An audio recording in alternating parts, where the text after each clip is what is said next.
महत्त्वाची बातमी आपण बघतोय। राजू शेट्टी यांनी IPS अधिकारी सुपेकर यांच्यावर गंभीर आरोप केला आहे। दिवाळी फराळ म्हणून सुपेकरांनी कैद्यांना 1200 रुपये किलोची काजू कतली खायला घातली असं शेट्टी म्हणतात। दिवाळीत जवळपास 5 कोटी रुपयांची फराळ खरेदी त्यांनी केली असंही राजू शेट्टी यांनी आरोप करताना म्हटलेलं आहे।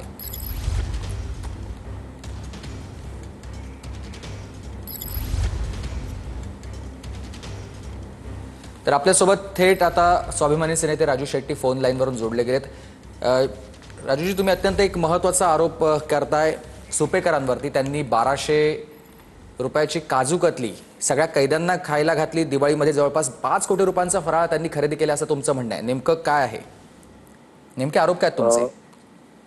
नुकतं गेल्या दिवाळीला कैद्यांना मिठाई खरेदीसाठी म्हणून जे टेंडर काढलं गेलं त्याच्यामध्ये जे जेल प्रशासनानं खरेदी केलेली आहे त्या खरेदीमध्ये काजू कतली असेल किंवा बाकरवडी असेल किंवा बाकीचे जे काही फरसाण असेल या नमकीन वेगवेगळ्या पद्धतीच्या ज्या खरेदी केल्या आहेत त्याचे रेट जर बघितले ते बाजारामध्ये नामवंत ज्या ब्रँड आहेत म्हणजे हल्दीराम असेल किंवा चकोते ब्रँड असेल तुकडे असेल याच्यापेक्षा कितीतरी जास्त किमतीमध्ये खरेदी झालेली दिसते।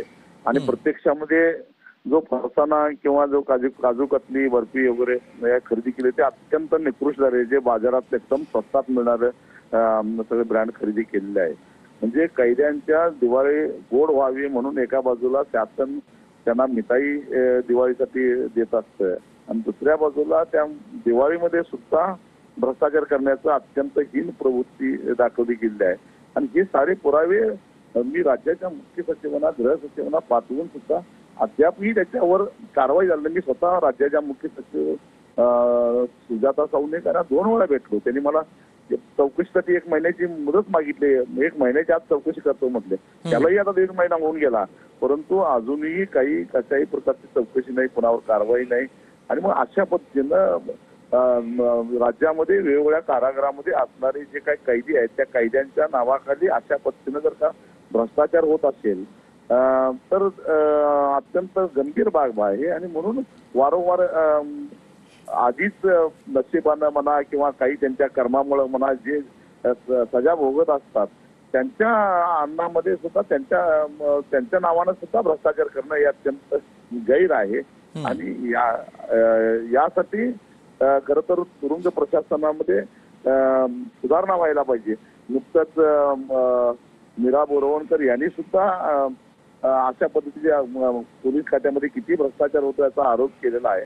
आता हे तर सगळे पुरावे पुढे आलेले आहेत, मग तरी सरकार डोळा उघडणार आहे का नाही हा खरा सवाल आहे। बरोबर। राजूजी, आणखी एक महत्त्वाचा मुद्दा आहे। 2 दिवसापूर्वीच एका वकिलांनी देखील जालिंदर सुपेकरांवर एक गंभीर आरोप केलेला आहे। 500 कोटी रुपये त्यांनी कैद्याकडून मागितलेले होते अशा पद्धतीचा त्यांचा आरोप आहे। जालिंदर सुपेकरांच्या बाबतीतला तुम्ही आणखी एक हा मोठा आरोप करताय। त्यांनी देखील घोटाळा केलेला आहे फराळ खरेदीमध्ये। सातत्याने हे घोटाळे आता वेगवेगळे समोर येतात, त्यामुळे कारवाई काय व्हायला हवी या संदर्भात तुम्ही जरी भेटत असाल प्रशासनाच्या अधिकाऱ्यांसोबत, मात्र तरी मुख्यमंत्र्यांना किंवा गृहमंत्री देवेंद्र फडणवीस आहेत त्यांची देखील तुम्ही काही भेट वगैरे घेणार आहात?